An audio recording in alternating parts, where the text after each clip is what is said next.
que todos podamos integrar el conocimiento de no ser que alguien levante la mano, yo iré escogiendo al azar. Viendo el esquema, recuerden, frontera norte, qué operativa corresponde y a qué hace referencia la tipología ruta de dinero. Compañera Aurora, ¿nos puede explicar qué fue lo que entendió usted?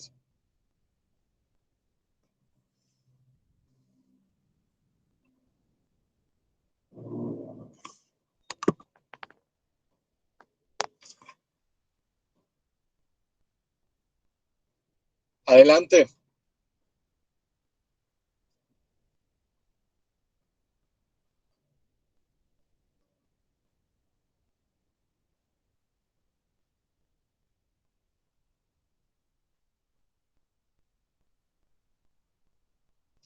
Si no puede abrir su micrófono, alguien más que quisiera compartirlo para que interactuemos.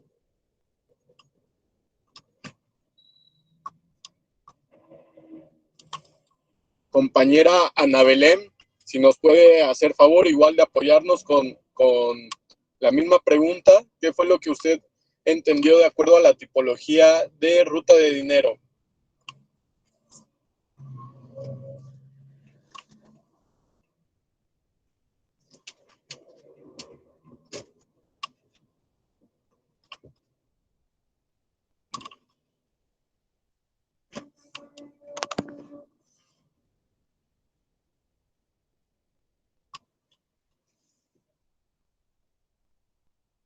¿Ahí está la compañera? Creo que sí, Master, nada más Sí, que...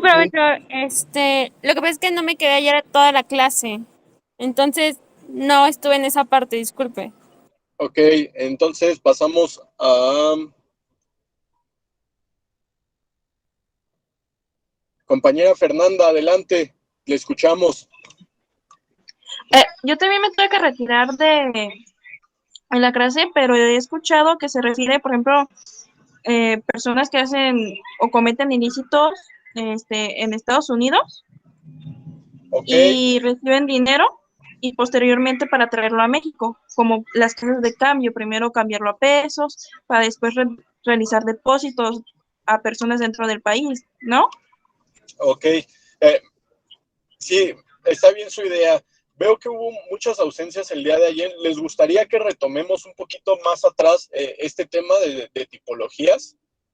Si están de acuerdo, háganmelo saber. Me gustaría que quede muy claro porque la siguiente semana va a ser más, no teórico de tipología, sino yo les voy a presentar un caso y ustedes me van a tener que decir a qué corresponde este comportamiento transaccional. ¿Cómo ven? ¿Quieren que regresemos un poquito a las tipologías, la diferencia? No sé, quisiera como que fuéramos todos juntos en el mismo sentido. Sí, por favor, maestro, de mi parte así. Ok, ¿en qué parte quieren que nos regresemos? ¿Hasta tipo penal y tipología? Sí, maestro, por favor. Ok, bueno, recuerden que el tipo penal, de acuerdo a la teoría jurídica, es la conducta típica antijurídica descrita en un código penal y esta se tiene el propósito de preservar un bien jurídico tutelado.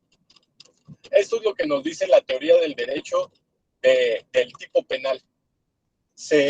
Cada tipo penal tiene el propósito de preservar un bien jurídico tutelado y de protegerlo, de cómo el Estado crea normas y crea leyes con el propósito de que estemos en salvaguarda de estos bienes jurídicos, sean cual sean cada uno de ellos. Ejemplo, cuando se lee el tipo penal del delito de robo, dice el que quite a la fuerza o mediante uso de violencia, física o psicológica, mental, compresión, un bien que posea otra persona, cometerá el delito de robo, ¿no? Un ejemplo, se castigará de tantos años a tantos años por la comisión de este delito. Eso es el tipo penal, la descripción exacta de la conducta. Si una persona comete esa conducta, se dice que hay tipicidad, que el tipo penal se cumple, este término se los voy a decir, pero no como para que lo entendamos, pero no me gusta. Los abogados dicen que encuadra la conducta en el tipo. Lo correcto, el término más exacto es se adecúa. La conducta se adecúa al tipo penal. Pero para hacerlo un poquito más entendible o que sea digerible, vamos a llamarlo como algunos lo mencionan, como que la conducta encuadra al tipo penal. Bueno, eso es el tipo. Dentro de los análisis en materia de lavado de dinero, existen diferentes tipologías, que estas se crearon a partir de las variantes de diversos delitos, principalmente delitos asociados con la generación de recursos de procedencia ilícita, que nos describe las unidades de inteligencia financiera. Estas tipologías se crearon a partir de que la Secretaría de Hacienda y Crédito Público comienza a recibir toda esta información producto del sistema financiero, que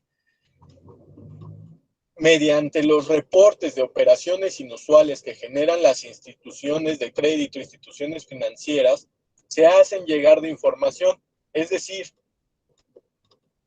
digamos que el Banco Bancomer o BBVA, como es ahora su nombre, en reiteradas ocasiones ha generado reportes diciendo: acude persona de 25 años de edad con la actividad económica de ama de casa, residente del estado de Sinaloa, de la localidad de Culiacán, para la apertura de una cuenta de cheques, solicitando una chequera, y el personal bancario se percata que la chequera es firmada en el momento y entregada a un tercero fuera de la sucursal.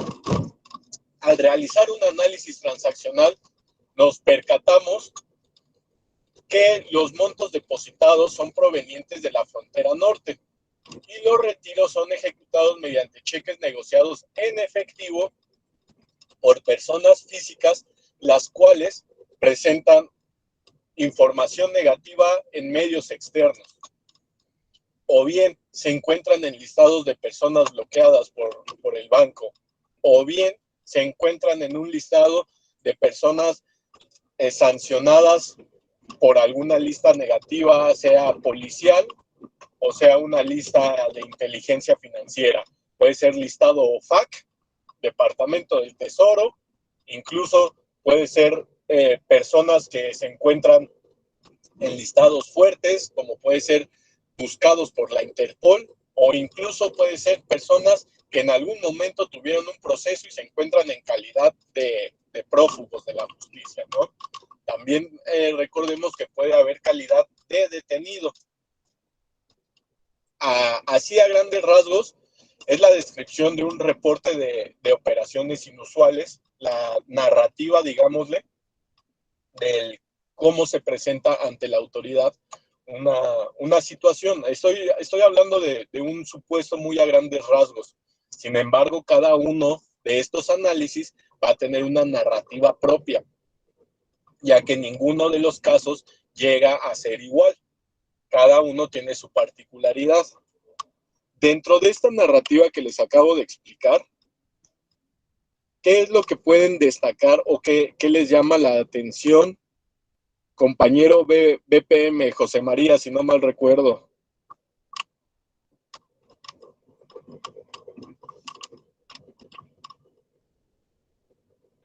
Sí, profe, dígame. ¿Qué es lo que usted resalta dentro de esta narrativa que les acabo de poner de ejemplo? Sería la conducta del sujeto. ¿Cuál es la conducta? El ingresar dinero de procedencia, pues digamos, no legal. Bueno, hasta ese punto no lo sabemos. No conocemos el origen de los recursos.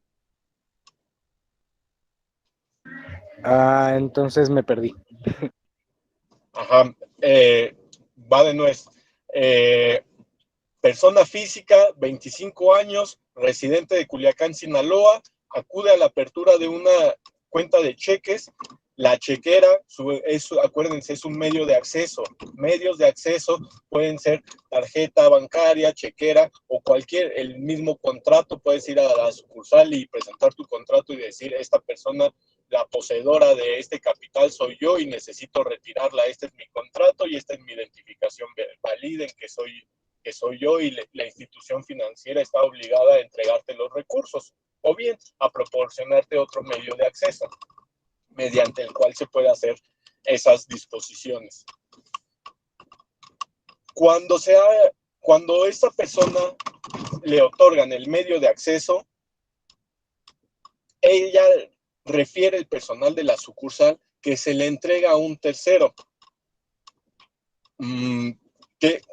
¿No le suena un poquito, compañero, como por qué se le entregaría a un tercero? ¿Qué le hace pensar?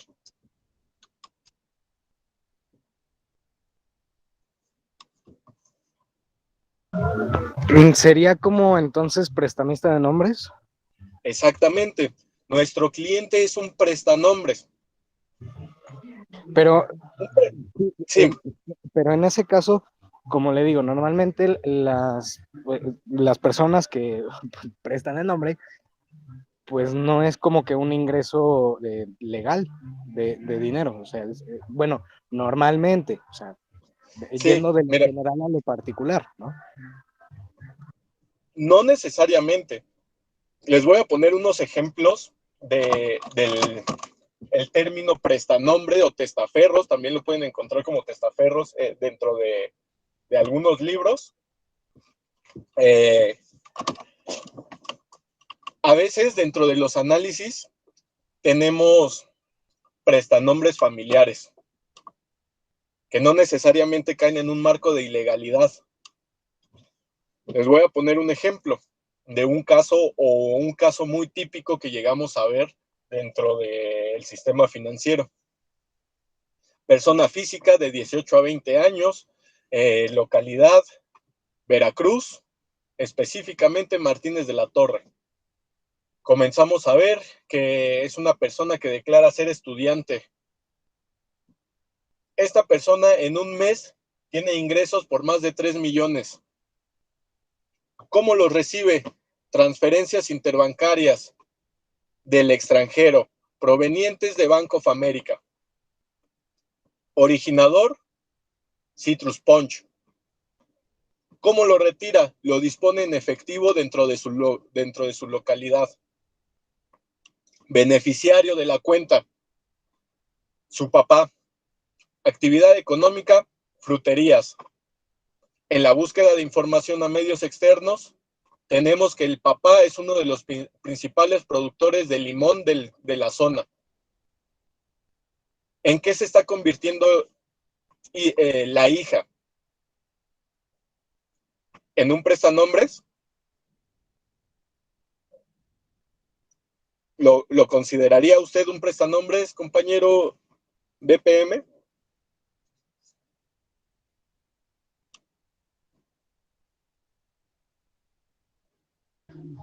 Profe, perdón si me tardo en responder, pero es que tengo mala señal y estoy con datos. Sí, no se preocupe. Sí lo consideraría prestanombres. Ok. ¿El origen de los recursos es lícito o ilícito? Lícito. El origen es lícito. Aquí caeríamos en un supuesto de operaciones con elementos de justificación, ya que puede ser un negocio familiar. Nosotros no conocemos la composición accionaria de la empresa, ni siquiera conocemos tal vez si se tiene un contrato de convenio de préstamo de servicios por parte de la hija. A ese punto, es donde nosotros tenemos que llevar el análisis, no solo a limitar, decir estrictamente el prestanombres es ilegal o cae en un marco de ilegalidad, ¿no?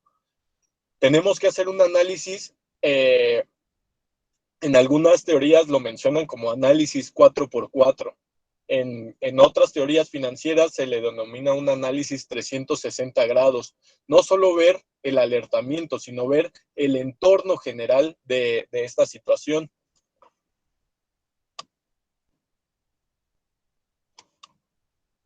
¿Qué les parece, compañero Carlos Manuel, este supuesto del prestanombres? ¿Usted cómo lo consideraría? ¿Sujeto de reporte o consideraría que está justificable esta actividad transaccional?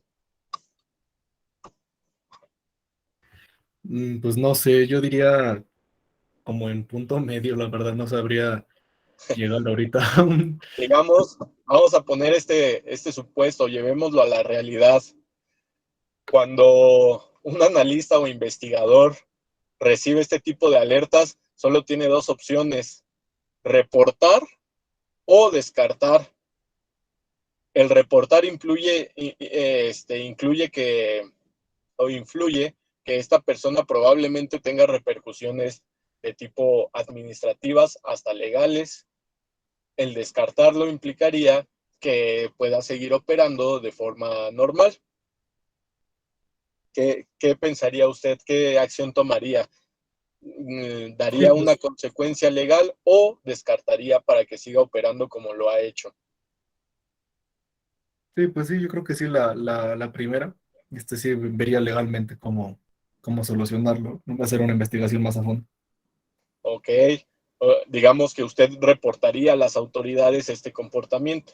Exacto.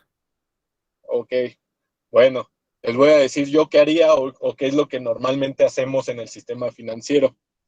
Si comprobamos un origen lícito de los recursos, yo no tengo elementos para reportar bajo alguna tipología dura o incluso blanda, ya que los clientes también se tienen que preservar. Y si yo estoy identificando un origen de los recursos lícitos y una actividad económica justificable, lo que yo haría es tener un KYC más completo de esta persona, tal vez mediante una debida diligencia, una visita domiciliaria con una entrevista. Hola, ¿qué tal? Somos de la institución financiera donde usted resguarda sus recursos y estamos aquí para hacer un cuestionario complementario. Nos regala 2 minutos.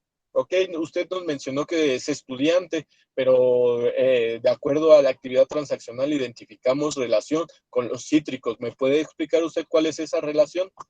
Fíjese que mi padre y yo tenemos un negocio y este último pago que recibí es producto de las exportaciones que logramos contratar con una empresa en Estados Unidos. Por eso es que nos pagan de esta manera. De hecho, se lo mencioné al ejecutivo. Todo esto nos hace que nosotros tengamos debidas diligencias más robustas y un conocimiento del cliente más profundo. Yo al menos no reportaría y generaría mayor contenido en expediente para que la próxima vez que se genere una alerta se pueda justificar mediante su actividad económica. ¿Qué opinan ustedes?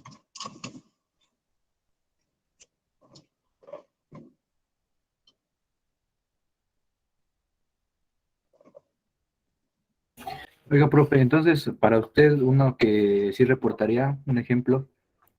Un ejemplo que sí reportaría, les voy a poner otro supuesto que sí es sujeto a reporte.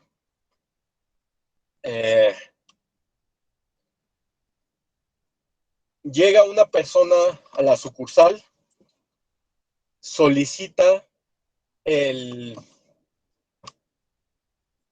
token móvil o la aplicación y al generarle esta aplicación la está generando al teléfono de un tercero no identificado o que tenemos identificado bajo otro supuesto de relación, la cual no identificamos claramente, es decir, no es familiar, no es hermano, no es padre, no es cónyuge, no hay relación o vínculo familiar o contractual laboral con esta persona.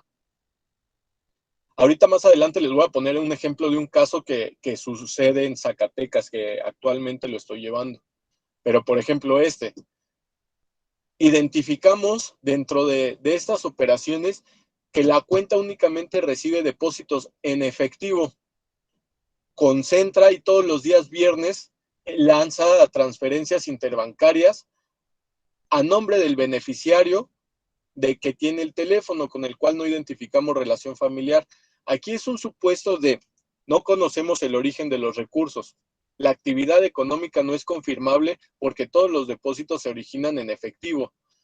Y el destino de los fondos es para el concentrador o para el operador de la cuenta. Esta operativa yo la reportaría bajo una tipología de operatividad incongruente significativa en calidad de prestanombres, porque estamos viendo que no conocemos el origen de los fondos, la actividad económica no es comprobable mediante las declaraciones del cliente y tenemos un tercer controlador de la cuenta. ¿Qué nos diría? Totalmente prestanombres. Aquí sí yo reportaría. ¿Qué les parece ese supuesto? Diferente, ¿no? Sí hay más puntos rojos. ¿Alguna duda en estos supuestos?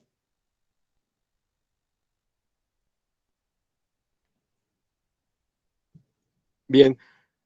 Chicos, me voy a desconectar 3 minutos. Venía manejando y voy a subir a la casa. Denme 3 minutos y continuamos con la presentación, por favor. Sí, profe.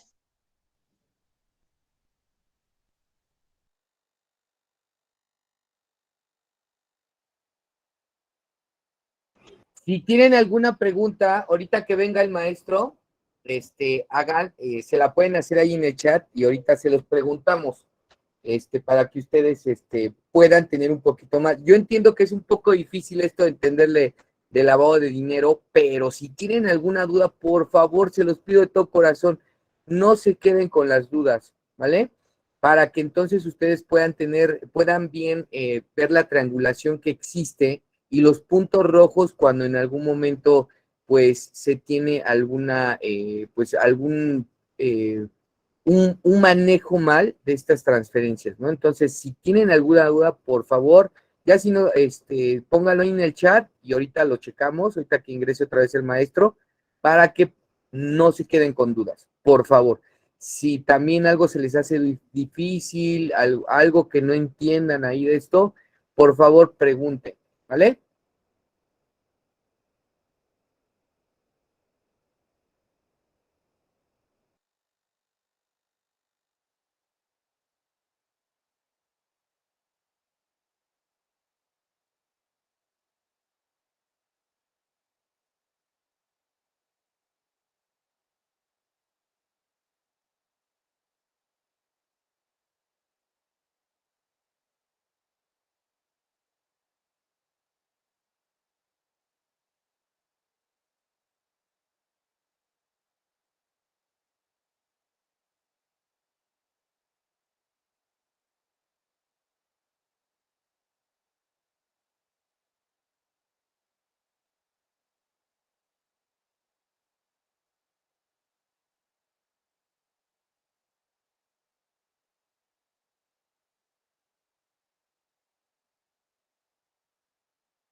Listo, chicos, ya estoy de vuelta. Bien, estábamos viendo la tipología de ruta de dinero asociada a narcotráfico. Haciendo un repaso breve de lo que vimos la clase anterior.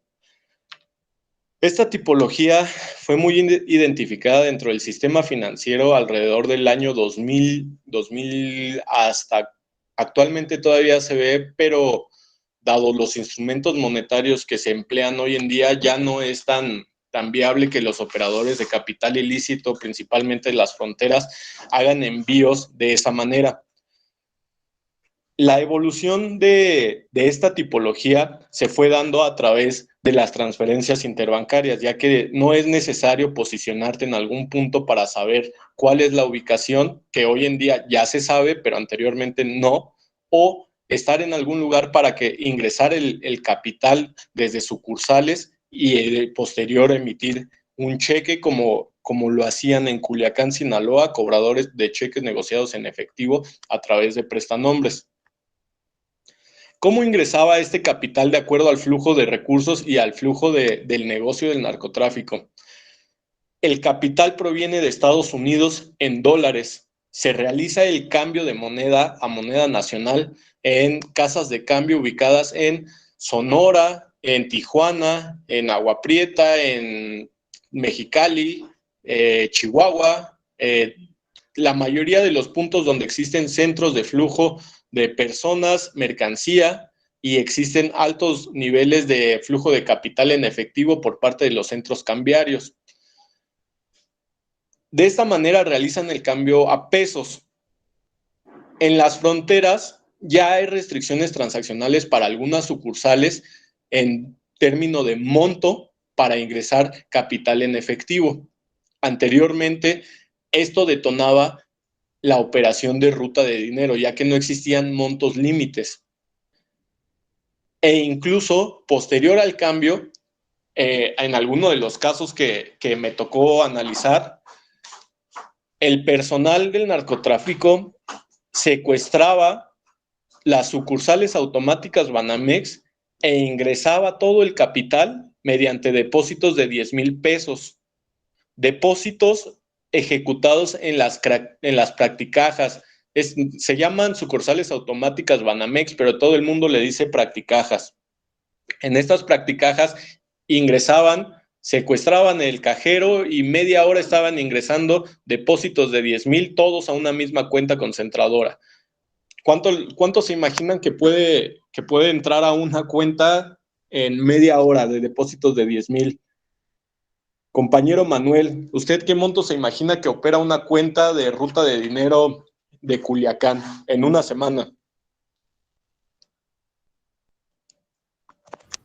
Híjole, pues sí es mucho dinero, la verdad. No tengo la idea, pero sí debe de ser mucho. ¿Mucho cuánto? Vamos cuantificando un poco para que tengamos lo que les comentaba, el perfil transaccional o la expectativa transaccional de un cliente. ¿Cuánto se imagina usted que pudiera ingresar en una semana? Dice que es media hora, ¿no? Al día. Aproximadamente lo hacían 2 o 3 veces por semana, principalmente fines de semana. Alrededor de media hora hacían los depósitos.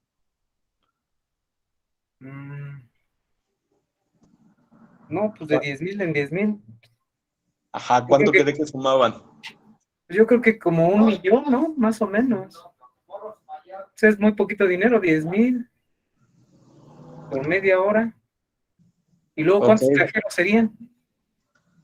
A veces hay 4 o 5 cajeros en una misma sucursal. Ya hice la cuenta, más o menos contando que nos tardamos 5 minutos en un depósito, aproximadamente. Okay. Son 360, bueno, si lo multiplicamos, ya contando que tengan experiencia, serían 360,000 pesos en una semana. O sea, si son 2 o 3 veces a la semana. 360,000 en una operación, ¿no? Digamos en un cajero. Sí. Ok. Excelente. En uno, no. Parte de esto que usted acaba de hacer, compañero José María, es la pieza fundamental del analista de delitos financieros. El el descomponer una operativa e individualizar por partes, aquí usted lo que trató de hacer es perfecto, cuantificar de acuerdo al tiempo.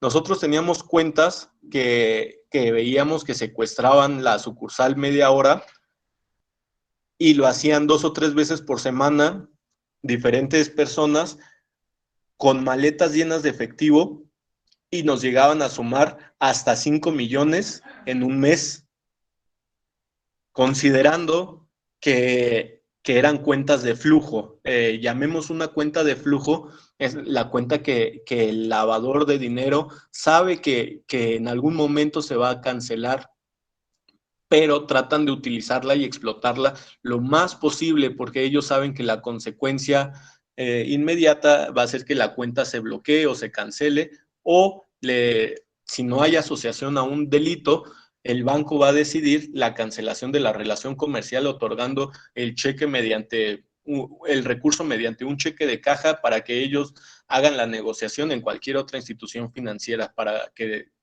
dado que el banco no puede retener el capital sin una orden judicial, sin un proceso de judicialización. Sí, adelante, compañero. José María nos levanta la mano. Aparte, hay que tener en cuenta que los que solicitan al prestamista no solo solicitan un solo prestamista, normalmente son pues entre 10, 15.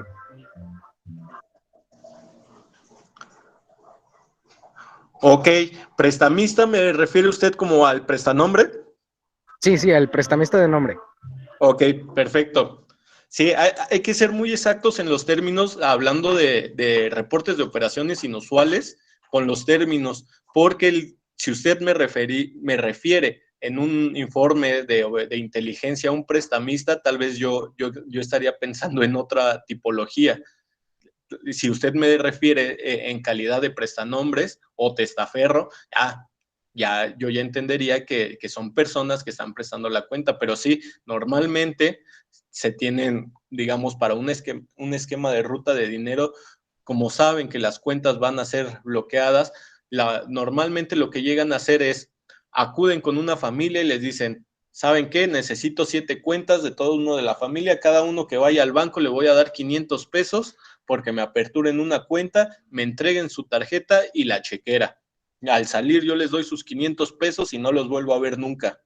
Ese es más o menos digamos, el cómo operan estos lavadores de dinero, bajo esta tipología, porque hay muchos otros tipos de prestamistas de nombre, prestanombres.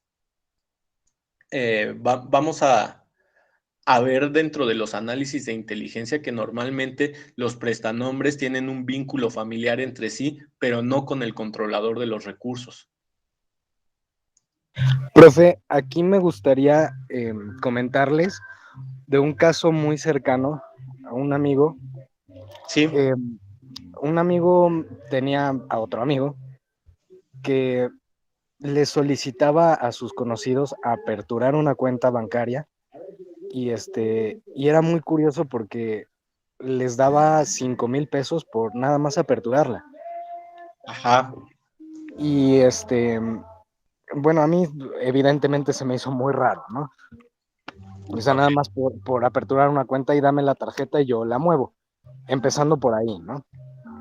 Y a mi amigo, pues sí, le jalé las orejas, le dije, estás como que idiota, ¿no? Porque, claro. ¿cómo vas a recibir 5,000 pesos nada más por eso? Me dijo, nada más lo hice una vez, no sé qué. Pero después nos enteramos que esas personas se dedicaban a vaciar tarjetas de crédito y evidentemente a esparcir el dinero de todas las tarjetas que vaciaban a esas cuentas de los conocidos. Ok. Ahí usted está hablando de otra tipología que es bien interesante, que me imagino que ha de ser por smishing o phishing. Sí. Sí, hecho, va por ahí. Sí, y de hecho, vaya, ahorita me acordé por lo que estábamos comentando de las cuentas y de los prestanombres, pero sí, efectivamente sí iba por el phishing. Ok, sí, el phishing es una actividad que es otra tipología dentro de las actividades generadoras de recursos a las cuales el sistema financiero le duele mucho, ya que muchas de las víctimas llegan a ser adultos mayores, llegan a ser personas con cierta información, la cual proporcionan por ánimo de lucro o por desconocimiento. E incluso cada vez las personas que llegan a hacer phishing o llegan a hacer smishing o cualquier de estas actividades relacionadas con las tarjetas y cargos mediante uso de información confidencial bancaria, han sido más sofisticados. Déjenme platicarles que dentro de Bancomer, Santander y Banamex existen unos números telefónicos que son teléfonos matrices de las instituciones, que si ustedes tienen su teléfono con identificador de llamadas asociada a Google y ustedes hacen una llamada, inmediatamente el identificador va a reconocer este número y les va a decir, estás llamando a Banamex o estás llamando a Santander. Ellos aprovechaban esta, digamos, facilidad o hackeo simple, colgándose de números telefónicos de las instituciones financieras y terciarizando, haciendo como un triángulo de llamadas. Cuelgan una llamada. ¿Ustedes han jugado o han tratado de hacer un poco las llamadas grupales? Puedes subir 2, 3 personas a una misma llamada. Hacían algo así. Hacían una llamada tripartita. Una a la institución financiera, otra a la persona que deseaban obtener su información. Y con eso... Yo fui víctima de eso. ¿Fue víctima? Sí. ¿Cómo no tomó el curso antes? Sí, la verdad. Digo, evidentemente sí tomé mis medidas. Subí el dinero que tenía en la cuenta principal, lo subí a inversiones. Y claro, cuando intentaron hacer el movimiento, o sea, pasó por un peso. Pues claro, ¿no? O sea, los hackers hacen la transacción por centavos o un peso, una cantidad mínima. Sí. Y ya después intentan vaciarla. Es correcto. Y pues ya no pudieron. Eso es muy, muy acertado. Lo que hacen, realizan, e incluso las aplicaciones con cargos a tarjeta lo hacen inverso. Ellos envían 1 centavo a la cuenta para corroborar que esté activa. Los hackers o las personas dedicadas a hacer el phishing, farming, smishing y todas estas actividades lo hacen a la inversa. Cuando ya obtienen toda la información, generan una transacción por 1 peso para saber que esté activa y que ya tienen toda la información. Si pasa, ellos cada vez van aumentando más el monto. Se pueden ir 2,000, 3,000, 4,000, hasta que ellos consideran o la cuenta ya no les permita realizar movimientos o cargos a tarjetas. Se da mucho en las tarjetas de crédito. Por ejemplo, cuando recibían una llamada, me imagino que usted recibió una llamada, les voy a contar más o menos cómo se opera alguna y me cuenta usted si es la misma tipología o el mismo comportamiento que usted fue víctima. Cuando se recibe esta llamada, normalmente tienen los datos generales, es decir, nombre completo y teléfono principalmente. Y se presentan diciendo, oye, ¿qué tal? Soy el ejecutivo de tal institución financiera y hemos detectado que hay unos movimientos inusuales en su cuenta, pero los logramos bloquear, solo que vemos que tenemos que corroborar que usted sea la persona que es el titular poseedor de los recursos, el titular de la cuenta. ¿Me puede corroborar estos datos? Necesitamos que nos dé los 16 números frontales existentes en su tarjeta. Y las personas, al ver el identificador, al ver que una persona se presenta bajo el supuesto de un ejecutivo y tener en su preocupación el que le puedan vaciar su cuenta, comienzan a brindar información que es privilegiada. Cuando ustedes firman un contrato bancario, una de las letras chiquitas dice que el banco se responsabiliza únicamente por la información proporcionada y que ustedes son los encargados de no compartir números de tarjeta, contraseñas o datos de acceso al sistema bancario. Cuando ustedes, me imagino bueno, ya tienen esta información, ya tienen número de tarjeta, ya tienen nombre completo, ya tienen los números de seguridad y les dicen, oiga, ya nada más para cerrar el procedimiento les vamos a hacer envío de un mensaje donde usted va a contestar la siguiente encuesta. Y les mandan un mensaje de texto al mismo número, puede ser un mensaje de texto, puede ser vía WhatsApp. El chiste es que les envíen un link. Mediante este link, lo que ellos hacen es corroborar y confirmar estas operaciones para que pueda ser susceptible al hackeo. Puede ser un virus o una línea de entrada a su teléfono. Y con ello, ellos pueden hacer estas operaciones ya que ya tienen los números de tarjeta, los números secretos y la información bancaria privilegiada que ustedes otorgaron. Cuando viene la reclamación a la institución financiera, evidentemente el banco no se va a hacer responsable porque va a decir, oye, yo no te llamé, tú no puedes proporcionar de acuerdo al contrato información privilegiada o tus claves de acceso, y eso fue lo que tú hiciste. Por lo tanto, fuiste una víctima, sí nos duele, pero si usted no tiene un seguro o no tiene algún servicio Premier, nosotros no estamos obligados a regresar, a retornar ese capital del cual usted fue víctima. Así que siga su procedimiento mediante las autoridades correspondientes. Adelante, compañero, le escuchamos.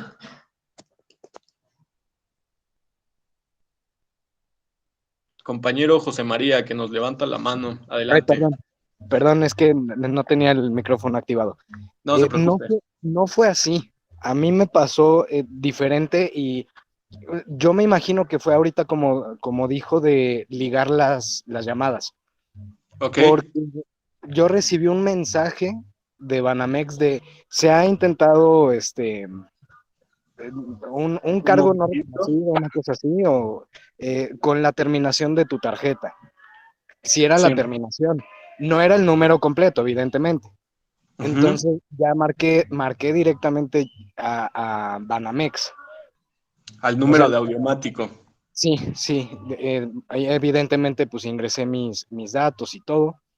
Sí. Y ya me ligaron a un asesor. Ahí lo que sí me hizo ruido, que dije, bueno, pues ahorita también yo estaba en el trabajo, o sea, no era ahorita salgo corriendo al banco a cancelar mi tarjeta, ¿verdad? Sí. Me dijo, sí, si recibió ese mensaje es importante, déjeme lo comunico con otra área. Ahí yo dije, a ver, o sea, como que, ¿qué? Okay. Y me hicieron el listado de los últimos movimientos. Me dijeron, ¿Eso cuánto tiempo tiene? Ya tendrá, ¿qué será? Como un poquito más de un año. Ok. Un poquito más de un año. Me dijeron, a ver, los últimos movimientos de su tarjeta son sí, sí, sí, sí lo autorizó, sí. Bueno, no se preocupe, no tiene nada que hacer con su tarjeta hasta 24 horas. Yo dije, ahí ya no. Entonces, por eso yo decidí subir el efectivo. El capital. Sí, lo subí inversiones, pues ve que ahí se tiene que autorizar bajar o subir de inversiones. Sí. Y ya cuando lo intentaron hacer, eran aproximadamente las 6 de la tarde. Yo marqué alrededor de las 2. O sea, también se pasaron un poquito. Sí. Pero bueno, ahí fue cuestión del mensaje. Sí, miren, les voy a platicar más o menos en términos de cegueras dentro de las instituciones financieras. Existen dos tipos de cegueras, la ceguera consciente o la ceguera inconsciente. Las cegueras inconscientes radican en aquellos hechos que pueden ser factibles de errores humanos. Me equivoqué en hacer una gestión porque me atendió el ejecutivo, él no hizo esto. Esa es una ceguera inconsciente. Y hay cegueras que son conscientes, que pueden incluso llegar a ser una operativa interna preocupante. Recuerden que al inicio de la clase les comentaba que hay 3 operativas, las cuales son reportables de las instituciones financieras a las autoridades. Una de ellas son las operaciones inusuales, la segunda las operaciones relevantes y la tercera es la más dura, las operaciones internas preocupantes.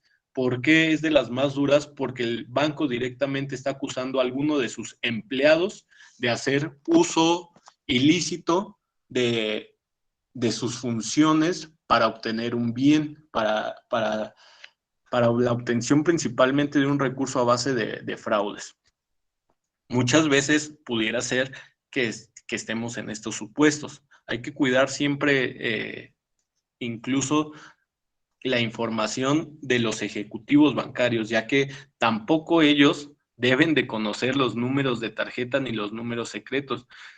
Cuando se entrega una chequera, se entrega en un sobre sellado, en un sobre de plástico sellado, y se debe de verificar que la chequera esté en número corrido completo y que no falte ninguno, ni la parte trasera posterior de este cheque, que son donde se generan las copias.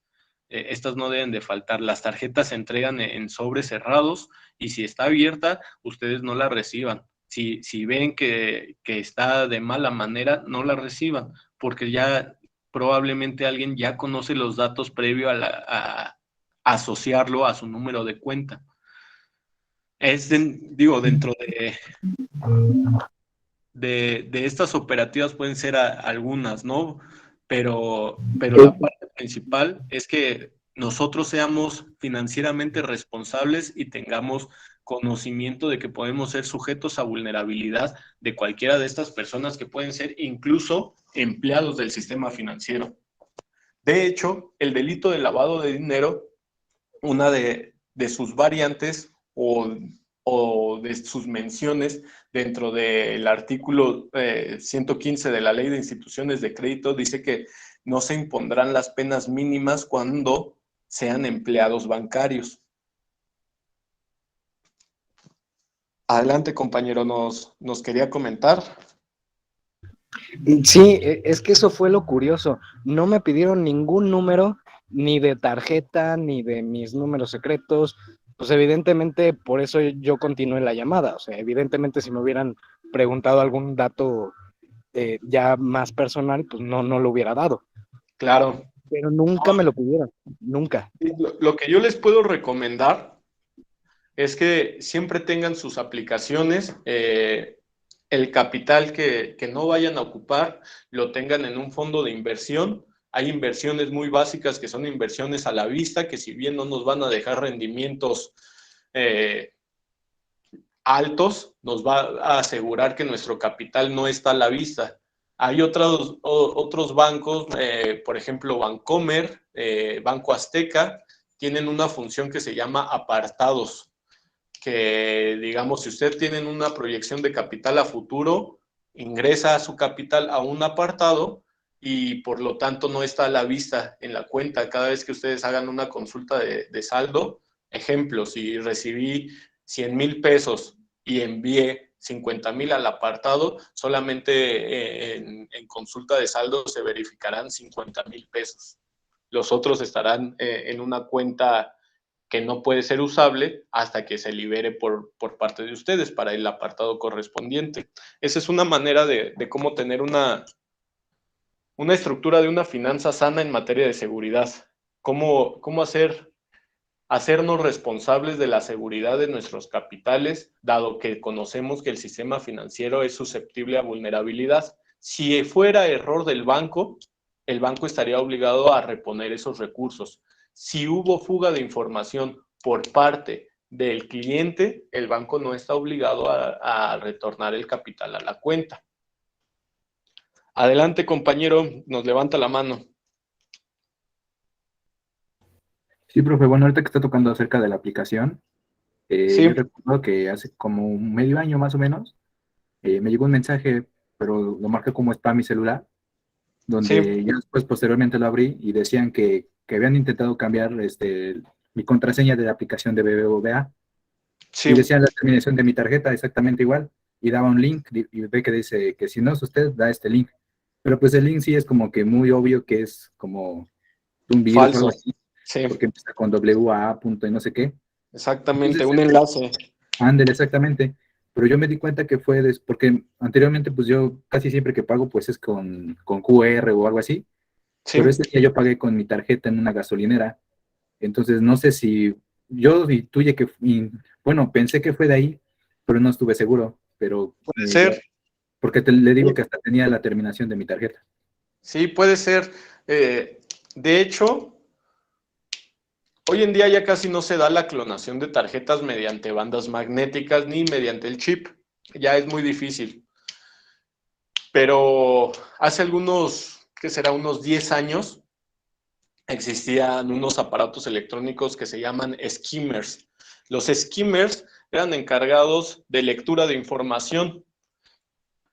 Más o menos un skimmer tenía unos 5 centímetros de ancho por unos 3 de grosor. Son aparatos cuadraditos que tienen la funcionalidad de tener lecturas de tarjetas de bandas magnéticas.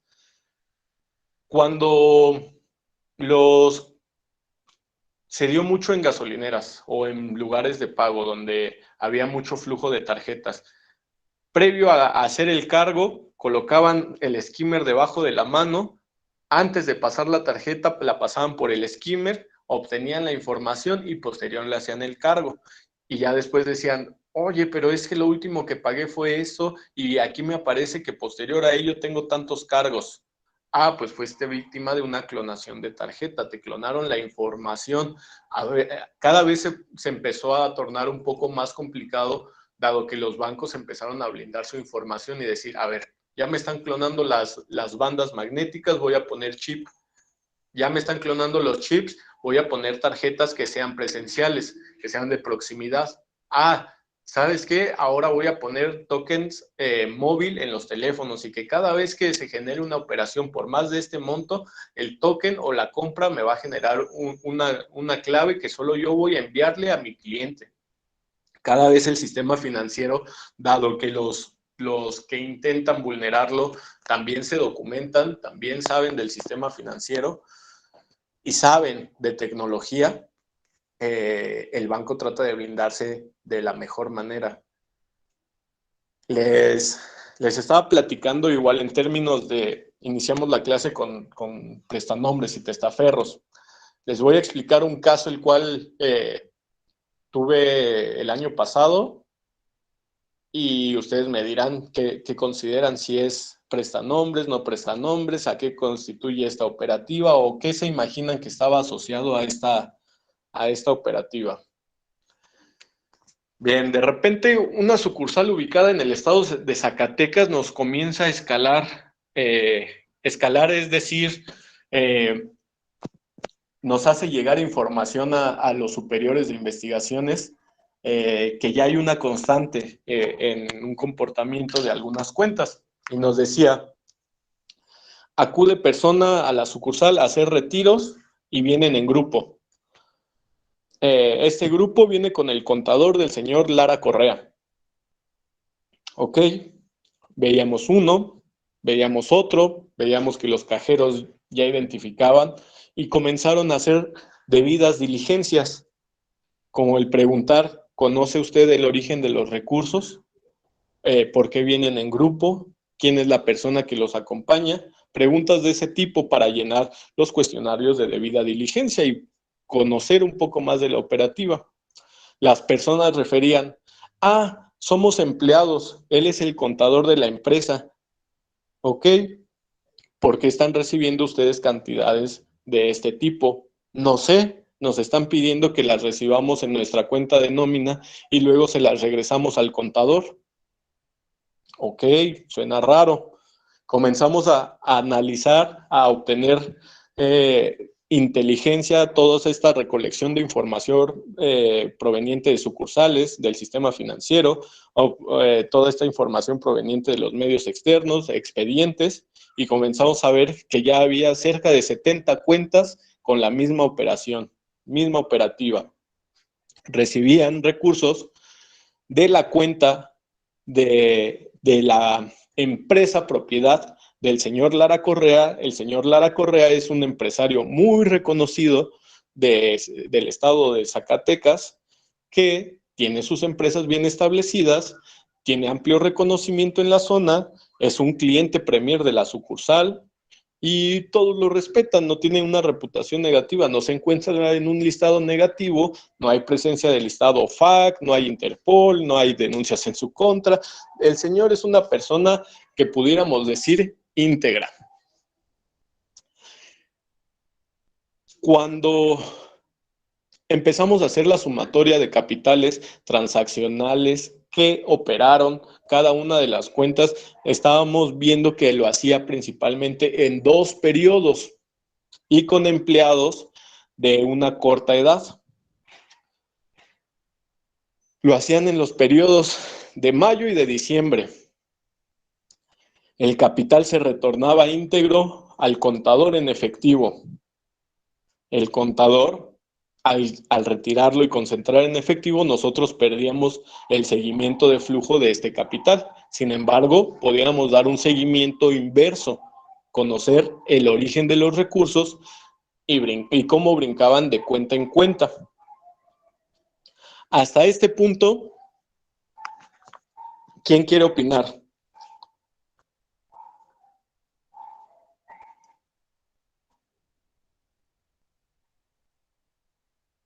Compañera Fernanda, ¿qué opina hasta este punto?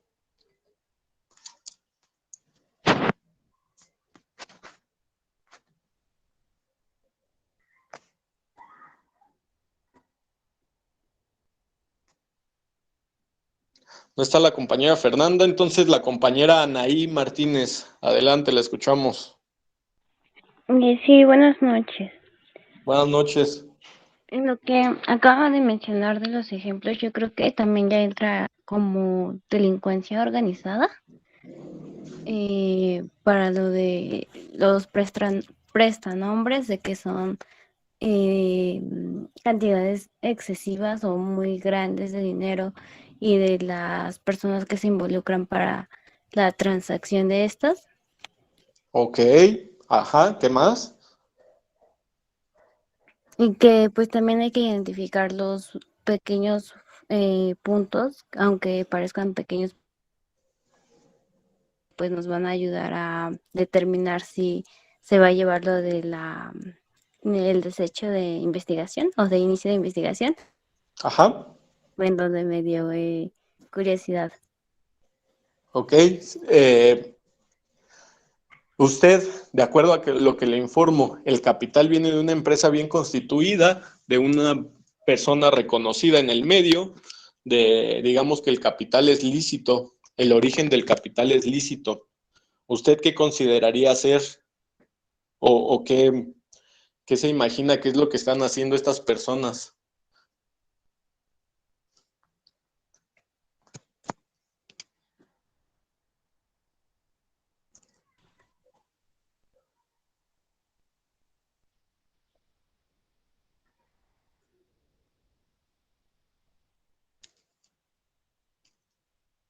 Lo que se imagine, ¿eh? Se vale equivocarse, de todos modos vamos a seguir viendo las tipologías y ya ustedes van a decir, esto es lo que se trataba de hacer en tal operativa.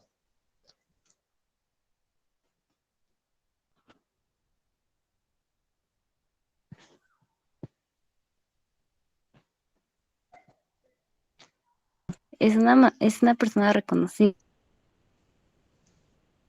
Legal. Sí, digamos que el originador es una persona reconocida que no tiene ningún dato en contra, no tenemos información negativa y el origen de los recursos es producto de una actividad económica legal. ¿Qué es lo que usted pensaría? ¿Desecharía el caso? ¿Diría no procede? Yo diría que no Que no procede. Ok. cuenta, por ejemplo, en el ejemplo que nos había dado anteriormente, eso de que la persona se dedicaba al comercio de fruta. Entonces, de esa manera sí me sonó como que más coherente el desechar la investigación. Ok. Válido su punto de vista. Compañero Javier Luna, ¿usted qué pensaría o qué piensa acerca de esta operativa? Pues, o sea, recapitulando, profe, en el ejemplo nos dice que el dinero viene de una persona que es reconocida en el medio de financiero, ¿no? De una Pero, persona que es reconocida como empresario, que tiene una empresa de amplio posicionamiento en el estado de Zacatecas y que tiene un gran número de empleados. y, Se a- vale preguntar y yo les voy dando más información. y nos decía que a él le llegan depósitos de dinero, ¿no? De diferentes lugares. Sí, él, digamos, la empresa recibe los recursos provenientes de su giro económico, ya sea la venta de productos, y posterior a ello, parte de ello lo envía mediante transferencias a sus empleados, los cuales lo retiran en efectivo y se lo retornan a su contador, al operador del capital de estas empresas. Entonces, pero la pregunta es, ¿por qué retorna el contador? Esa sería la cuestión, ¿no? A resolver. ¿O me equivoco? Claro, sería una pregunta. ¿Consideraría este un supuesto de operativa inusual? Pues sí, porque, bueno, para mí sí, porque pues si ya salió que es para los empleados, supongo como paga o vía nómina, pues no tendría, pues sí, caso de que se lo devolvieran al contador, ¿no? Porque de ahí es donde se pierde ya el seguimiento que usted decía, ¿no? Exactamente. Cuando hay una salida de flujo de capitales en efectivo, cuando hay flujo de efectivo, nosotros no podemos conocer ni el origen ni el destino de los fondos, ya que no es rastreable. Les voy a platicar qué era lo que hacía esta empresa, o sigue haciendo, no sé si todavía lo hagan. Sí, compañero José María, adelante, si quiere opinar, antes de que les explique, estaría súper bien. Profe, bueno, no es su opinión, me quiero despedir porque ahorita ya se me está acabando la pila. Me pongo al corriente con la otra hora que me falta en los videos. Una disculpa, profe, No se preocupe, adelante. pero es muy, muy interesante y bueno, yo como ando en la rama financiera, de verdad que sí, me está gustando muchísimo este módulo. Claro, muchas gracias y esperemos que le sea de funcionabilidad a sus operaciones diarias en el sistema financiero. Muchas gracias, profe. Compañeros, descansen y saludos a todos. Sí, y por ahí vi la mano levantada de la compañera Fernanda. A ver, explíquenos. No sé si podría ser, por ejemplo, para emitir impuestos. Por ejemplo, un tiempo cuando era joven, trabajé en una empresa, por ejemplo, que nos daba las utilidades y nos decía que nos iba a dar, por ejemplo, la mitad o algo, o ciertas cosas y que lo demás se lo tendríamos que regresar. Y Ok, nos comentaban que hacían esas ciertas cosas como para invadir impuestos. totalmente. Esta es una muy mala práctica y es con el fin de evadir impuestos. Cuando se otorgan ciertos beneficios fiscales a personas que son sus primeros empleos, los contadores de esta empresa aprovecharon esa laguna para enviar transferencias por grandes importes que estuvieran exentos de algunos registros de cuotas patronales, o no de registros, sino exento del pago de algunas obligaciones fiscales. Y podían retornar ese capital íntegro en efectivo al controlador de los recursos y de esta manera reducir de manera financiera los activos existentes en el balance y justificar mayores salidas de recursos con el destino a pago a empleados, ya que una empresa que es responsable en el pago de empleados pudiera ser acreedor a beneficios fiscales dentro de sus declaraciones. Esto es lo que hacía esa empresa. Reducía, digamos, sus ganancias en manera ficticia, en manera de simulación, justificando que se le enviaron pagos a empleados. Los empleados retornaban este capital al contador y el contador pues ya hacía con el recurso lo que el patrón indicaba, pero lo ocupaban como una estrategia fiscal. Vamos les voy a dar 2 términos que se los voy a dejar de tarea. Javier Luna, adelante. Profe, solo para como duda, pero no se supone que el dinero, o de qué manera se va del impuesto si el dinero que se paga ya está, bueno, ya pagó impuesto, ¿no? ¿O cómo es que se va de ese impuesto? Se está evadiendo, dado que cuando se presenten los balances generales o las declaraciones de estas empresas generadoras de recurso, van a decir, SAT, tú me estás cobrando esta cantidad de impuestos, sin embargo, se puede hacer mediante facturas o mediante ciertas cuotas, yo ya he cubierto este importe. Digamos, si se le está exigiendo 100,000 pesos y ellos presentan las facturas o los comprobantes de pagos de esas obligaciones, puede ser de algunos impuestos, es decir, yo ya cubrí esta cantidad, por lo tanto no te voy a pagar completo, te voy a pagar solamente lo que yo considero que ya, digamos, hay de diferencia en cuestión de pago. Más o menos, ¿han escuchado un poco de las compras de factura para reducir el pago de impuesto?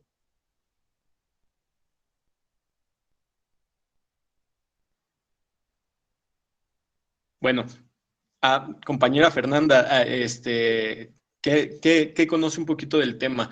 Igual al final del módulo les voy a dar algunas cuestiones de EFOS y EPOS en términos de facturación, pero ahorita que estamos viendo estos ejemplos, estaría muy bien que si tienen algún dato que aportar, lo hagamos nutrido este contenido. Lo que pasa es que mi mamá es maestra, entonces ella tiene que hacer su declaración anual ella Claro. misma. Entonces, Ok. por ejemplo, guarda o pide que se le realicen las facturas para la deducción de impuestos, pero obviamente pues no Exactamente. todos los gastos entran en esta deducción. Por Sí, ejemplo, el pago de la colegiatura sí entra, gastos alimenticios, gasolina, pero hay médicos, algunos que no entran. es Médicos correcto. entran. Aquí su mamá está, quiero creer, al ser maestra, docente, bajo un régimen de actividad profesional. Entonces, no pudiera ingresar todos los gastos, solamente los que el SAT nos exige a los profesionistas, los que están considerados. Si su mamá en algún momento no comprobara todos estos pagos que ya hizo, su impuesto tal vez sería más alto y diría, oye, ¿por qué si yo ya pagué tales cantidades?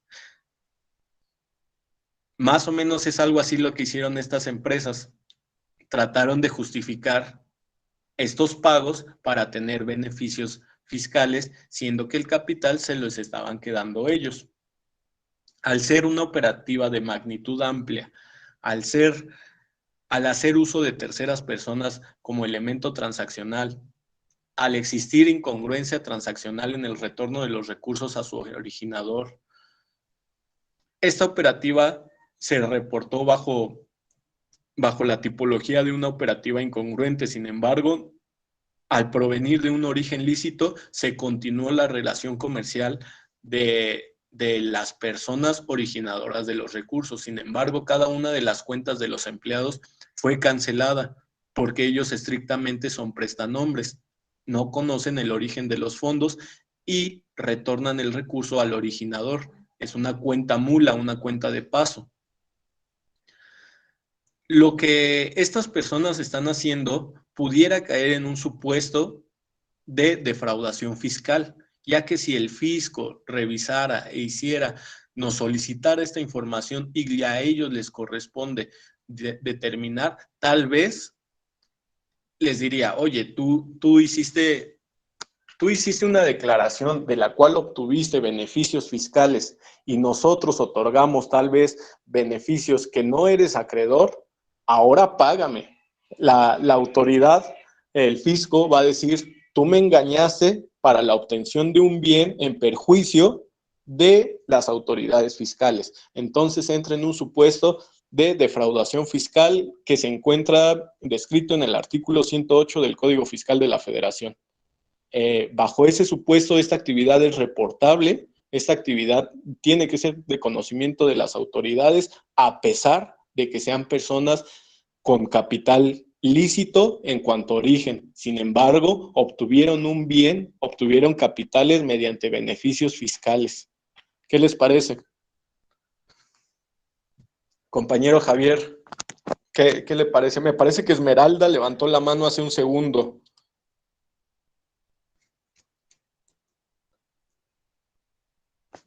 Sí, profe, ya con esa explicación, sí, ya. Porque le digo que mi idea era así que ya estaba pagado de impuestos, pero ya con la que acaba de decir ya lo entendí. Sí, quedó claro.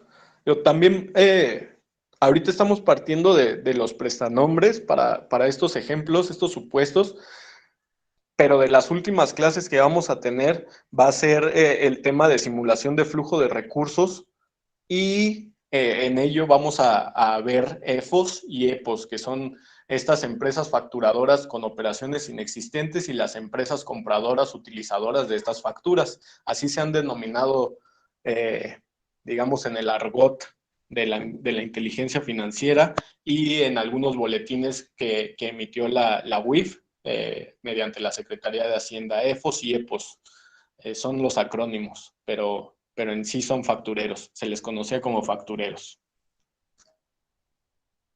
Bien, entonces seguíamos con la presentación de ruta de dinero, donde el capital ingresaba a cuentas de personas físicas en la zona fronteriza norte, el cual, mediante instrumentos monetarios que pudieran ser negociables en otro estado, se otorgaban, se trasladaba el recurso, se concentraba, este recurso ya era diversificado, pudiera ser pagado a personas que son proveedores de producto ilícito, a personas a las cuales se les tiene que sobornar.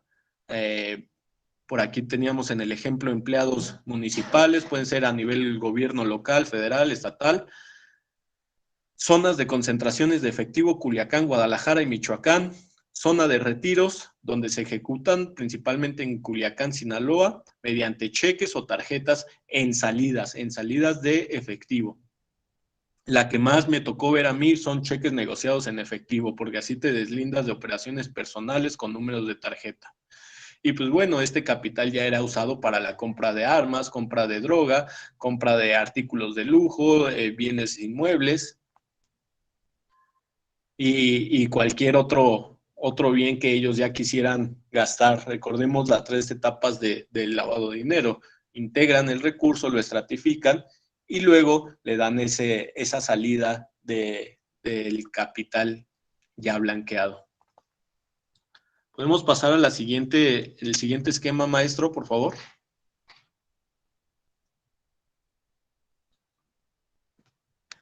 Bien, este es un esquema que, más allá de provenir de una actividad ilícita, es una evasión fiscal. Recuerden que les dejé de tarea la diferencia entre evasión y elusión en términos fiscales, por favor. Eso lo vamos a platicar para la siguiente clase, va a ser importante. La tipología de este caso es el uso de una cuenta personal para actividades empresariales. ¿Podemos bajar, maestro, a la parte donde se encuentra el esquema? Perfecto.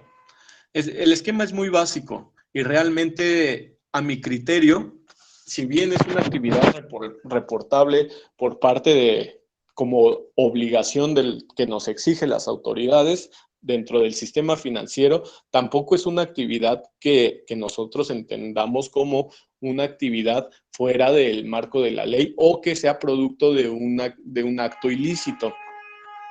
Tal vez es más proveniente del comercio informal, del no pago de impuestos, hacer operaciones transaccionales de compra, pago a proveedores, de acumulación de capitales, los cuales no son declarados, es lo que básicamente hace referencia a esta tipología.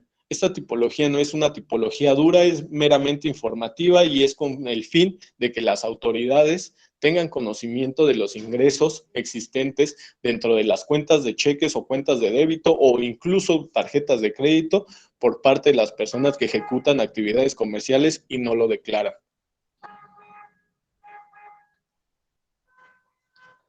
¿Alguien desea comentar algo?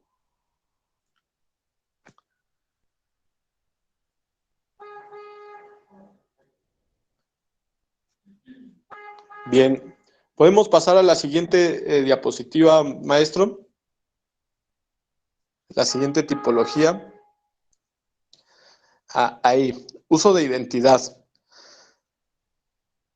Nos dice esta tipología, se identificó que los documentos integrados en el expediente eran falsos, pero evidentemente contenían errores en actas constitutivas presentadas ante la institución financiera. Adicionalmente, se realiza ante la institución de compra múltiples transferencias a través de empresas falsas para su envío al extranjero a múltiples beneficiarios. ¿Podemos bajar un poquito al esquema transaccional, maestro?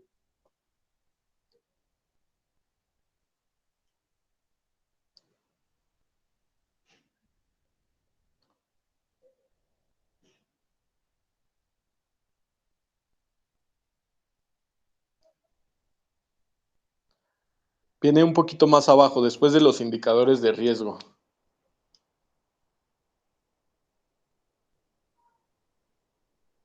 Creo que en esa ahí debería de estar, ¿no, Master? Sí, después de los indicadores, ahí viene. ¿No está? Bueno, se la explico. Cuando hacen uso de documentos falsos y presentan ante una institución financiera, vamos a llamar, y de acuerdo al ejemplo, un acta constitutiva. Normalmente, para hacer un documento, vamos a partir recordando un poco la prevención de fraudes, que está muy asociada a las clases de documentoscopía.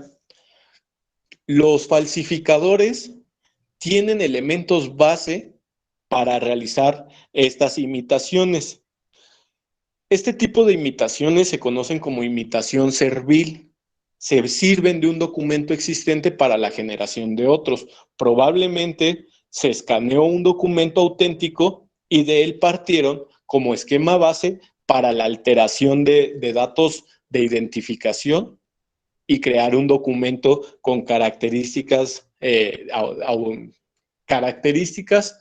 o que intentaran parecerlas auténticas, cuando obviamente son esquemas base, pero con datos probablemente de fantasía. Un ejemplo. De igual manera, hace unos años en el sistema financiero existían empresas que parecían o daban la imagen de empresas ya existentes mediante la razón social.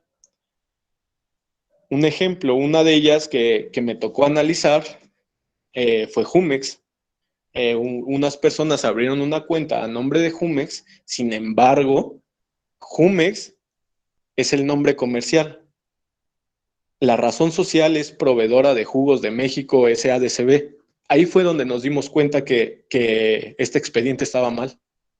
Cuando probablemente lo que trataban de hacer es tener una cuenta concentradora con amplio perfil transaccional, con amplia expectativa para trasladar recursos sin que levantara alertas, al decir, probablemente es de una empresa socialmente responsable, muy reconocida y con justificación transaccional.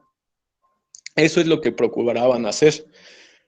De igual manera, en términos personales, la suplantación de identidad se dio mucho con pasaportes. El sistema financiero puso un filtro adicional. Cuando se abre una cuenta de cheques con credencial para votar, se valida la huella.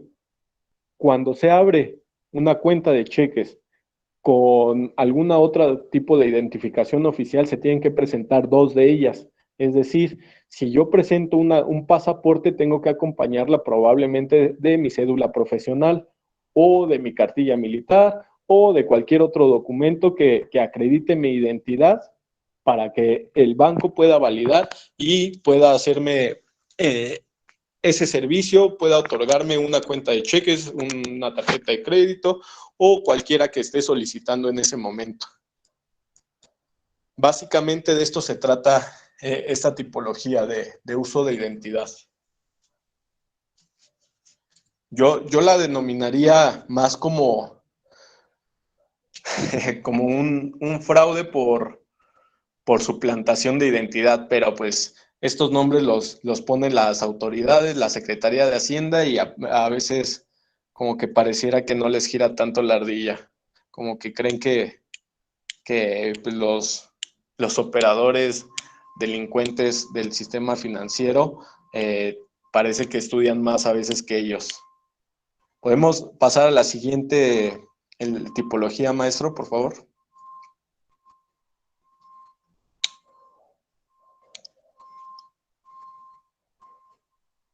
A transferencias con beneficiarios en común.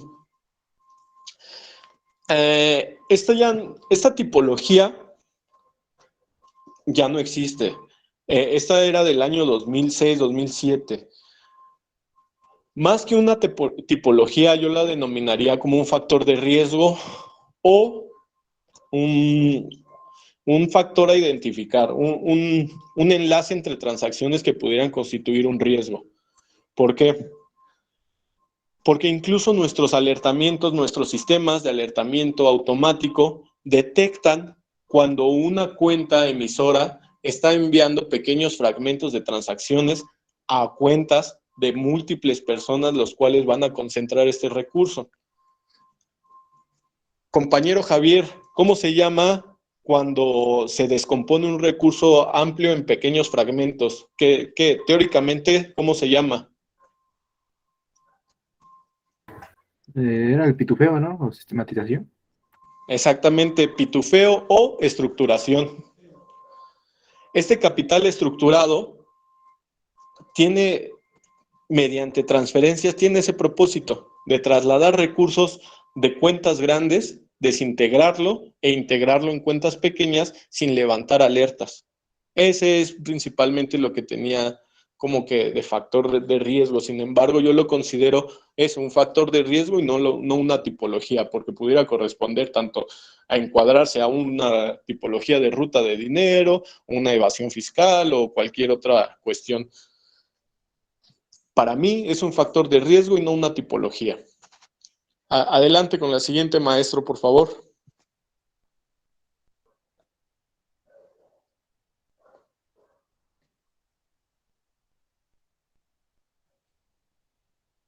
Bien, aquí vemos el esquema, ustedes igual lo van a tener en su Classroom, el esquema de cómo operan. Básicamente lo podemos identificar de izquierda a derecha.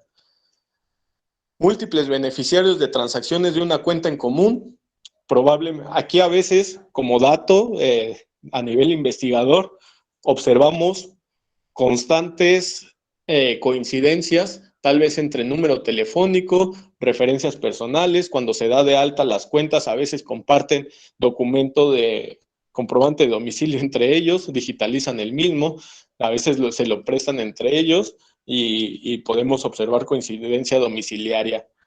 Algunos correo electrónico y por ejemplo, ¿no? Son algunos de los factores que en común a nivel de investigación detectamos o que nos pudieran indicar que son concentradores de capital en común. Las transferencias interbancarias hoy en día son muy fáciles de rastrear. Son créanme, muy fácil de detectar. Es por eso que el fisco, las autoridades, han intentado promover la inclusión de actividades económicas al sistema financiero y que evitemos el flujo de efectivo. con el propósito de tener un poco de mayor control en estas transacciones. Y es tan fácil hacer un seguimiento de fondos cuando existen transferencias interbancarias, de conocer estas esferas 360 grados de sentido depósitos a sentido retiros, de conocer al originador, conocer al beneficiario final de los recursos. Ahorita hubo un último boletín de la Secretaría de Hacienda para el sistema financiero y para las actividades vulnerables, que nos hacen referencia a la presentación de avisos sobre cuando se tenga conocimiento del beneficiario final de un recurso. Es decir, si existe el conocimiento de que una transacción no es el beneficiario final o controlador, se tiene que reportar esta operación y mencionar quién es el controlador final de estos recursos. Más o menos a veces pasa con las compras de vehículos. ¿Sabes qué? Yo te compro el vehículo, voy a la agencia, lo pagamos de contado y saliendo de la agencia, endósame la factura. Ese pudiera ser que solo fue un intermediario y el controlador final del bien es otra persona. La Secretaría de Hacienda ahora lo que quiere es conocer los beneficiarios finales de estas operaciones transaccionales. Y pues obviamente este recurso que probablemente sea lícito o ilícito, pero le conviene, y por materia de lavado de dinero, conocer el responsable operador financiero, ¿no? ¿Podemos avanzar a la siguiente, maestro? Ahí se termina y sigue el otro informe de la UIF. Ve que es mero. 2016.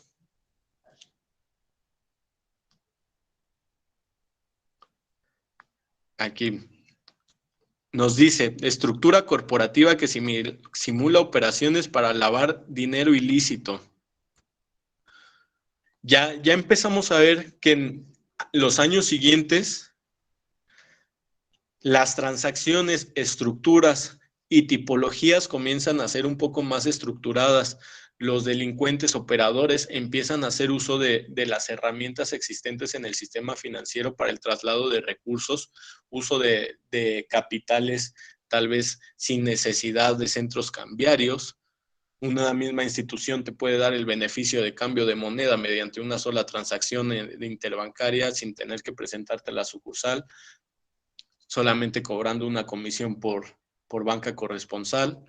Y los lavadores de dinero conocen esto y hacen uso de estos beneficios y servicios existentes en el servicio financiero.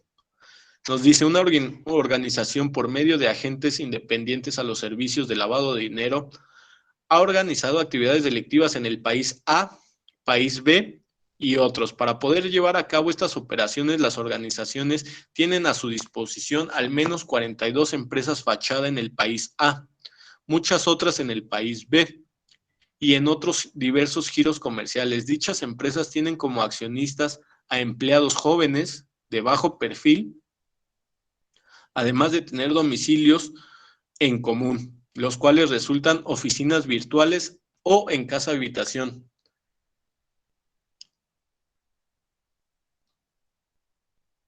Compañero licenciado Raciel, ¿nos puede dar una explicación breve de lo que son las oficinas virtuales?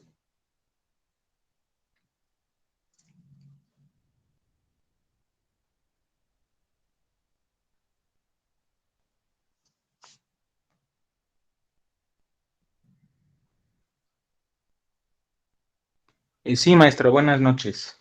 Buenas noches, adelante. Bueno, sí, una explicación de la oficina virtual puede ser personal o de compañía virtual. Se refiere a una compañía que puede no tener una ubicación señalada o fija, pero que ésta funciona como una unidad para proporcionar productos, servicios a los clientes. Ok. Se basa generalmente en el Internet. Ok. Bien. Sí, específicamente estas oficinas virtuales Les voy a explicar más o menos cómo es el modelo de negocio de una oficina virtual.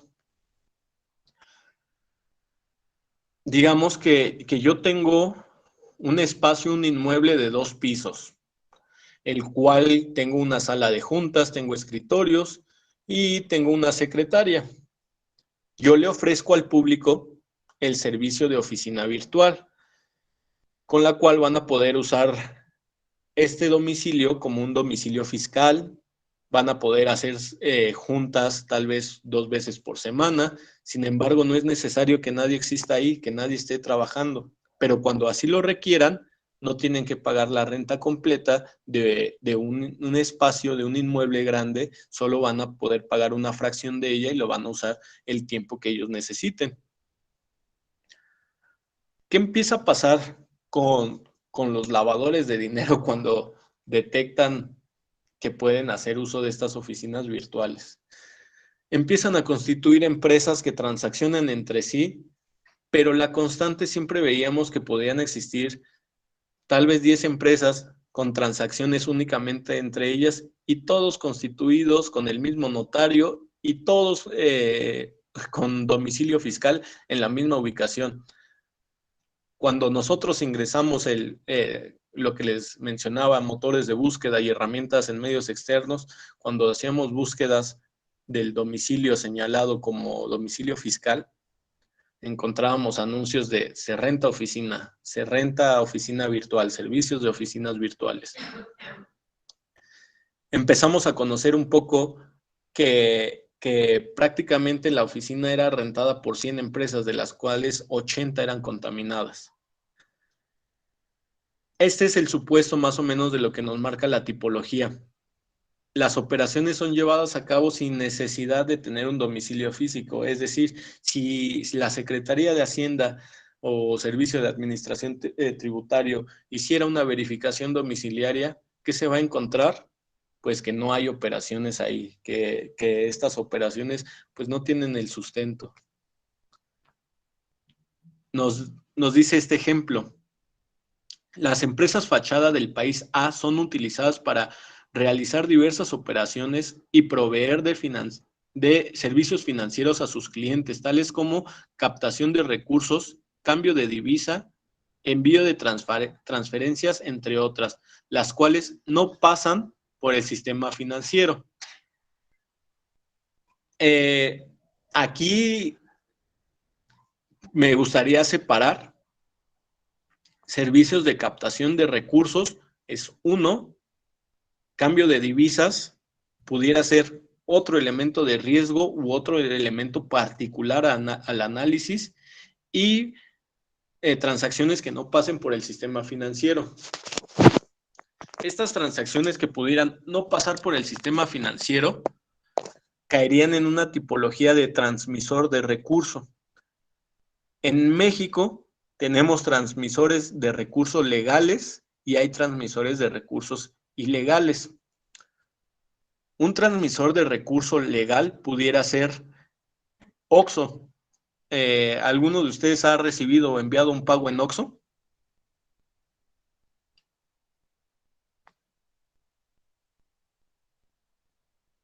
Compañero Manuel Cepeda, ¿nos pudiera explicar cómo opera OXXO en este sentido de transmisor?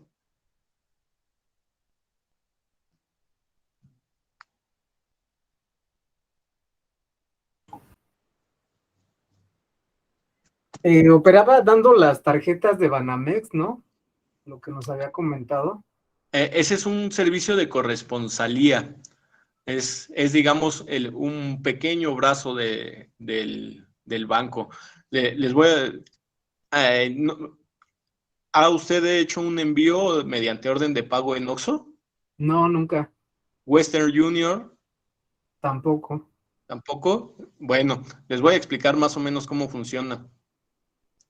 Ustedes llevan el capital en efectivo a la ventanilla de estos transmisores que se dedican al envío de recursos y dicen, esta es mi identificación, este es mi capital y quiero que le llegue a tal persona.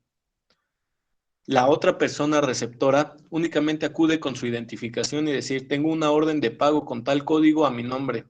el transmisor de recurso verifica y dice, efectivamente, aquí está su dinero, y se le entrega el recurso a la persona que es beneficiario de esa orden de pago. Ese es un transmisor de dinero. Pues, se ocupa mucho para el envío de remesas. Ahora les voy a poner un ejemplo de un transmisor de recursos operativamente ilegal. Y les voy a pedir que vean este documental, ya que les va a gustar mucho y más asociado al término criminología que ustedes son conocedores. El documental está en YouTube, se llama Graduaciones del Infierno, Graduaciones del Terror, que son grabaciones que se hacen en el reclusorio norte de actividades en general, lo que hacen ellos, pero hay una actividad que es asociada a la transmisión de dinero ilegal. Cuando ellos empiezan a hacer las extorsiones telefónicas, pues obviamente dentro del reclusorio no hay un banco. ¿Cómo van a cobrar estos recursos?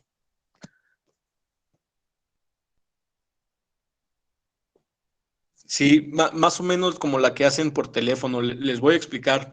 Cuando empiezan a hacer estas llamadas, dicen, ¿saben qué? Necesitamos, tenemos a tu hija secuestrada, necesitamos tal cantidad, deposítamelo a esta cuenta.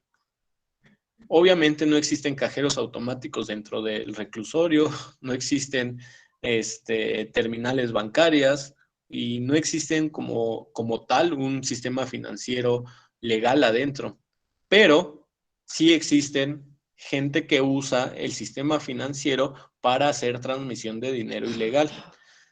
Se proporciona esa cuenta y las personas acuden a una ventanilla o mesa dentro del reclusorio y decir, oye, tengo una orden de pago, una transferencia por tal cantidad, me va a caer por una extorsión. Y estas cuentas reciben esos recursos, les cobran una comisión por la recepción y les entregan en efectivo a la persona activa que hizo la extorsión. Y así puede ser por extorsión, por fraude, cobro de piso y todas las actividades económicas ilícitas existentes dentro de los reclusorios del sistema penitenciario. Esto se convierte en un servicio de transmisor de dinero ilegal. Aquí marcaríamos esa enorme diferencia, ¿no? Que a pesar que está haciendo la misma función que haría tal vez Oxxo de enviar recursos de un punto A a un punto B con una comisión, pues entra dentro de un marco de ilegalidad. Obviamente no están ni registrados ni son netamente actividades de captación producto de delincuencia existente dentro del sistema penitenciario. Bien. Nos dicen esta tipología que posteriormente los recursos son dispersados en su gran mayoría por medio de transferencias internacionales a más de 42 países, teniendo como beneficiarios a más de 1.500 individuos y compañías constituidas en el extranjero, siendo en el país B donde se dispersa la mayor cantidad de recursos. La otra parte de los recursos también son dispersados en diversos individuos y empresas localizadas en el país A, mediante transferencias y cheques. ¿Podemos bajarle un poquito, maestro? Ok, ¿cuáles son las señales de alerta? El número de operaciones de transferencia. Obviamente partimos de la teoría básica, la estructuración. Cuando se estructura un monto es que se quiere evitar montos umbrales para no tener que declarar o pasar desapercibido en el sistema financiero. Los beneficiarios de las transferencias internacionales por las empresas tienen actividades económicas que no son compatibles con la actividad realizada por los ordenantes. Que tenemos un esquema de operatividad incongruente. ¿Por qué el señor que vende llantas está comprando todo al señor que vende jugos? Y el señor que vende jugos le está comprando todo lo que transacciona al señor que se dedica a la venta de carne. ¿Cuál sería un flujo congruente? Que el señor que hace jugos compre naranjas, que el señor que vende naranjas compre fertilizante, que el señor que compra los fertilizantes en el campo compre semillas y así sucesivamente. Eso sería un flujo congruente de capital, pero cuando existe incongruencia entre actividades económicas, estábamos hablando de una tipología de operatividad incongruente. Ahorita que pongo el ejemplo, compañero Javier, en una actividad económica, ejemplo, una carnicería, ¿cuál cree usted que serían los principales gastos? Pues el principal sería la compra de carne. Ajá. Podría ser también el transporte de los animales. Bueno, si se compran vivos, digamos, pues sería el transporte y todo eso. Claro. La luz, compra de máquinas, el renta del local. Exacto. ¿Qué más? ¿Qué más? Digamos, ya usted me esquematizó una carnicería en punto de venta. Ahora, el ganadero, ¿qué transacciones o qué operativa usted querría o le gustaría identificar si es una persona con una actividad congruente?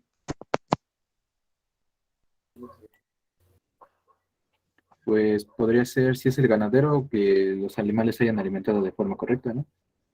Ajá, compra de insumos, ¿no? De alimento de ganado, ¿qué más? Pues el espacio donde los criaron, el cuidado y pues principalmente la crianza. Ok. ¿Qué otro gasto le gustaría ver?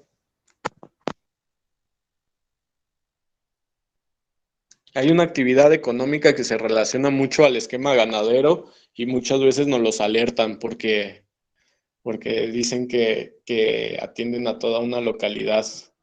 Es como, empieza con V, a ver si le atinan. ¿Sería el veterinario? Correcto.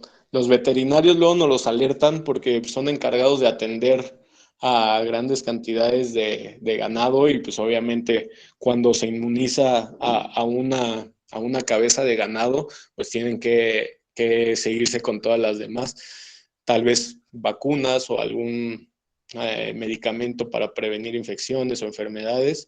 Pues imaginen que en algunas zonas son 500, 2000, 3000 cabezas de ganado, las cuales necesitan ese mismo procedimiento y obviamente es un gran negocio para los veterinarios de algunas zonas productoras de ganado, como puede ser al norte, en Chihuahua o incluso en Chiapas, que tenemos zonas productoras de ganado.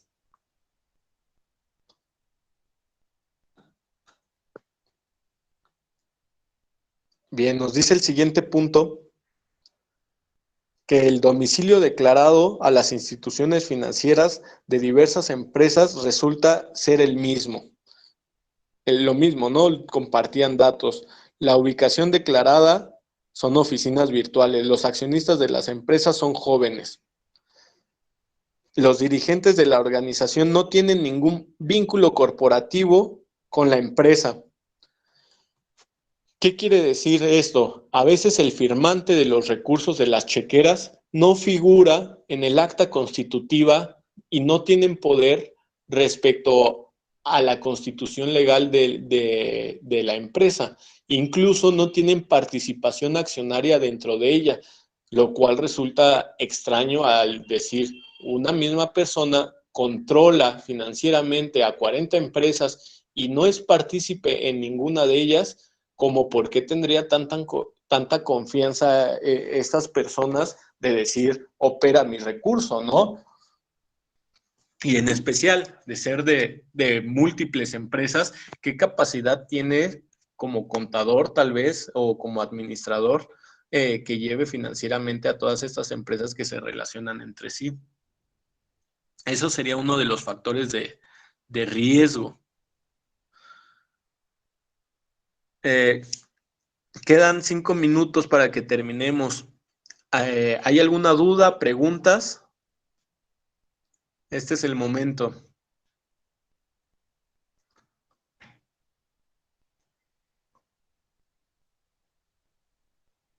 Si no hay, yo les voy a preguntar al azar.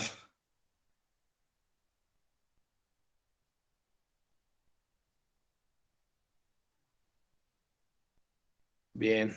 Compañero Carlos Manuel Rodríguez. ¿Cuáles son las 3 etapas de lavado de dinero? No, pues lo estoy procesando, profe. Ya, esa lo vimos la clase pasada. Son 3. ¿En qué consisten? Compañera Aurora, adelante.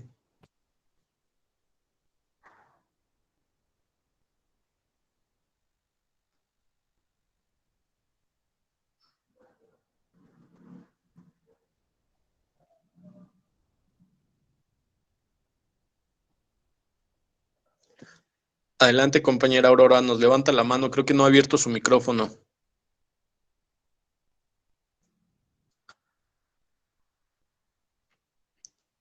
Ajá, sí va bien. La colocación es la etapa 1.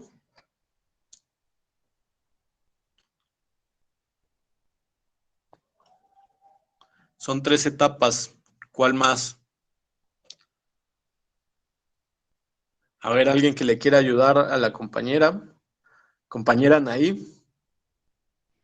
Sí, bueno, la segunda es la de estratificación y la tercera es la de integración. Correcto. Perfecto. Así, ni más ni menos. Se introduce, se oculta y se concentra. Esas son las 3 etapas de lavado de dinero. Bien, chicos.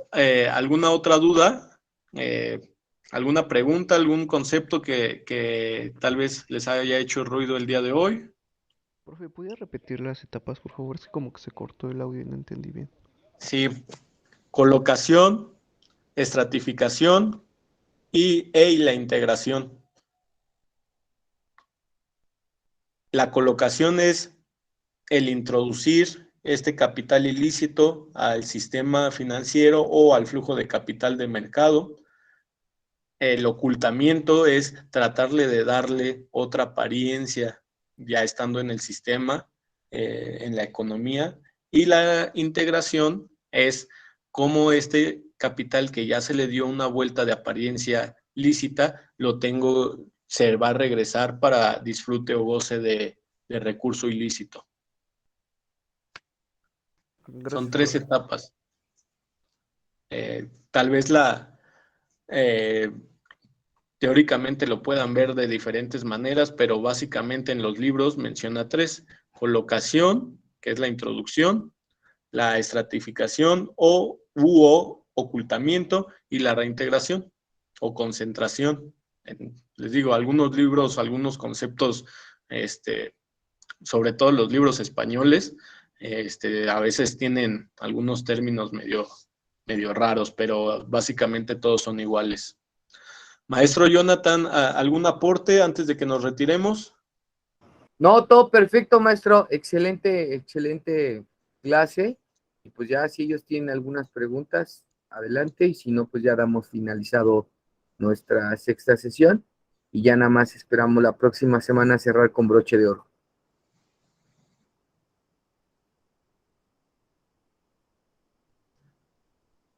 Correcto, sí. Nada más como recomendación, chicos.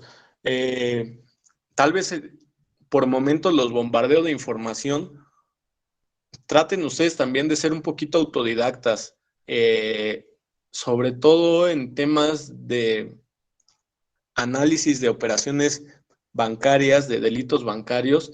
Tenemos que estar súper alerta y tratarnos de allegar de todo el conocimiento posible, y créanme que es una de las áreas de oportunidad para abogados, criminólogos, criminalistas, contadores en grupos multidisciplinarios, los cuales pudieran desempeñar un excelente rol dentro del sistema financiero.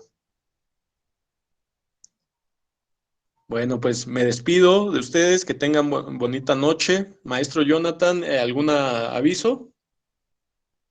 Chicos, ya nada más, por favor, los que falten, ya saben, de sus documentos, su fotito, para que los integremos. Digo, creo que me faltan ahí unos, para que yo ya lleve yo todos sus formatos de sus fotos para su diplomado, ¿ok?